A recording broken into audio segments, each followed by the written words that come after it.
part 2 of making a t-shirt. In this video, we're going to learn how to sew together the pieces we cut out last time. We'll be sewing the shoulder seams, the sleeves, and the side seams.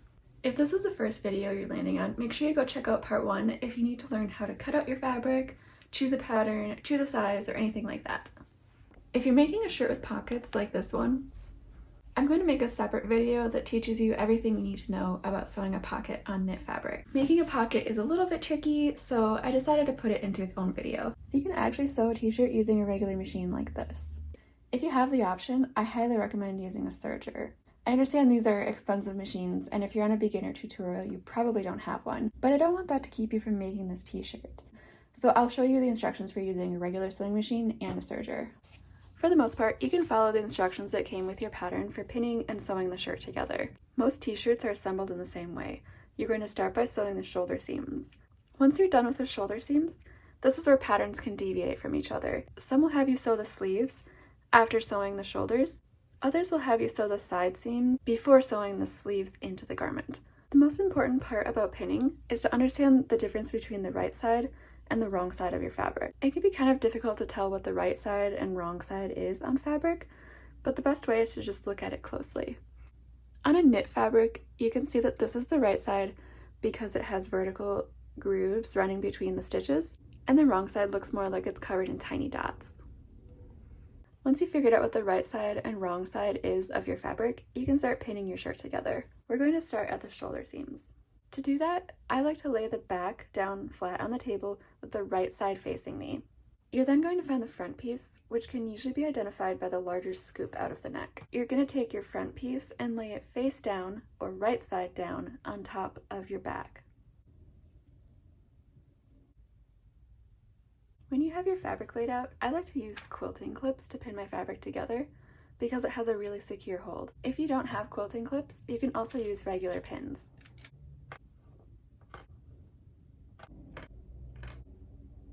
After you have your shirt pinned together at the shoulders, you're going to sew these seams.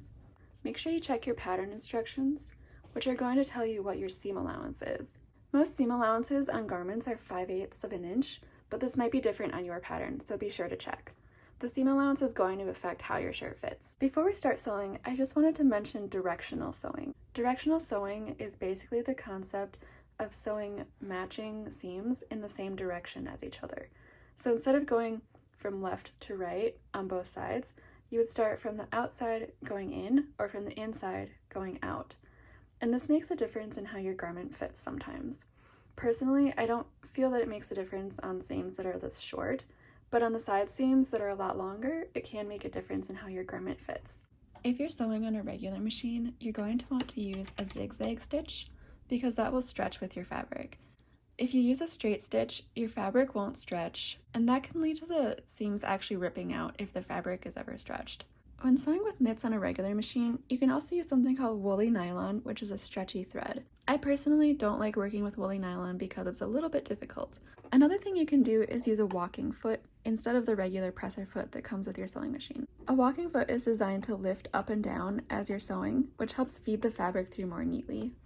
When I sew garments on my regular machine, I actually use a piece of paper taped here, so I remember to use a 5/8 seam allowance.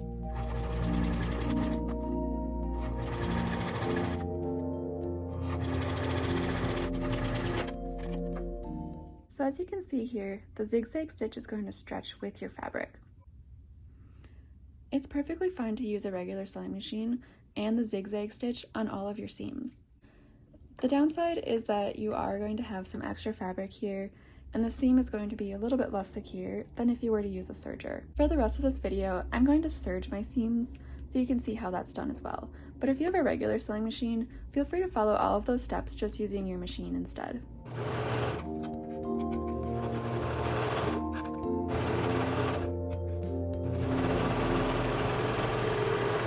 Here you can see the shoulder seams that I sewed using my serger. After sewing your shoulder seams, I highly recommend pressing your fabric. This is going to make your shirt look like it's more professionally made instead of handmade. Before doing that, make sure your iron is set to the correct temperature for your fabric. When I say pressing, I literally mean to press your seams. A lot of beginners will actually iron their fabric instead of pressing. Ironing can affect how your seams lay, which actually can affect how your garment looks in the end. Your pattern should tell you which direction to press your seams. I usually press my shoulder seams towards the back of the garment, but your instructions might say something different. At this stage, you're going to want to check your pattern instructions again. Some patterns will have you sew the sleeve to the shirt first.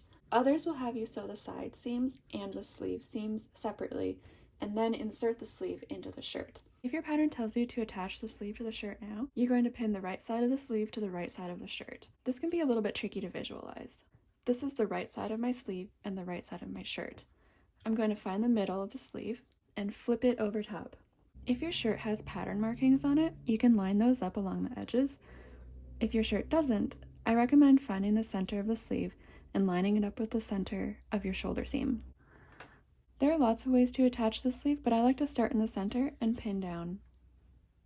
Pinning curved fabrics to each other can be kind of tricky, but with knits, it's okay to stretch and manipulate the fabric as needed to make the edges line up.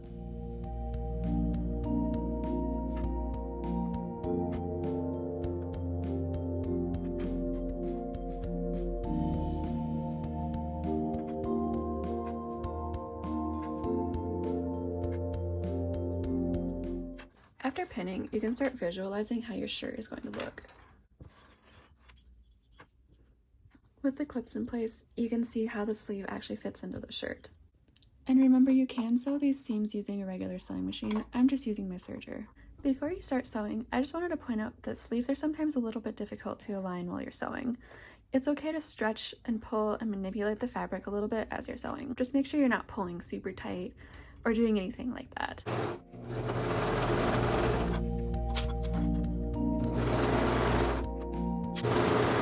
So instead of pinning your sleeve to your shirt like we just did, some patterns will have you pin along the side edge and the edge of your sleeve. Ultimately, I would tell you to do whatever your pattern says, but most t-shirt patterns are so basic that you can do either method with any pattern.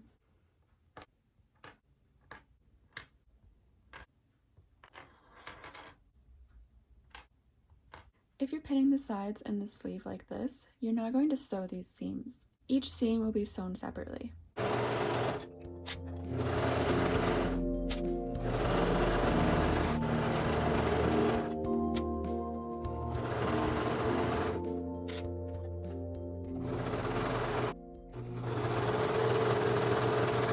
So at this stage, you'll have your sleeve and your side seam sewn, or you will have your sleeve stitched into your shirt like this. Whichever method you used, we're now going to press our seams again.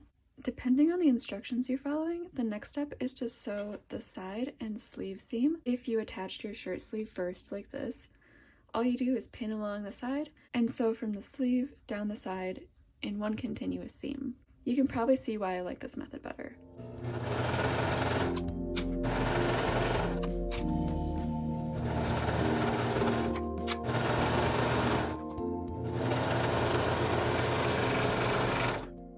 If you sewed your sleeve and your side separately, now you're going to put this into your shirt and pin around the edge. When sewing your sleeve in with this method, you're going to fold your sleeve in half and line the center up with your shoulder seam, just like we did for the other method. For this method, you want to make sure your sleeve is right side out when you pin it. And this is actually going to go inside the shirt. When sewing a sleeve in with this method, I like to pin the top of the shoulder first and the underarm seam, and then pin between them. And again, you just want to make sure that your right sides are together. That means you'll be looking at the wrong side of your sleeve.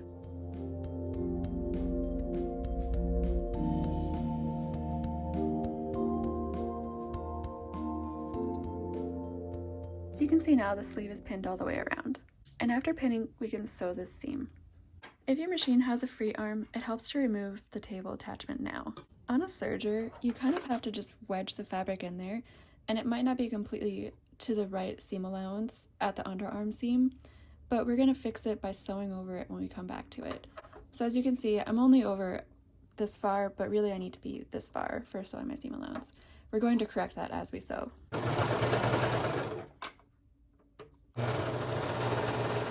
So now we're coming back to our underarm seam, and I'm going to maintain my seam allowance and end up stitching back over this to create the right seam allowance here.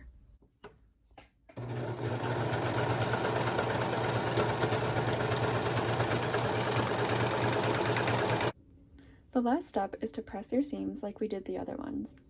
As you can see, we're kind of starting to look like a shirt now, but this is where we're going to leave it for this video, and in the next one, we're going to attach the neckband. That can be a little bit complicated, so it deserves its own video. Make sure you stick around for the next one. If you want to help me make more videos like this, you can support me by sharing this, liking this video, subscribing, or even buying me a coffee in the link below.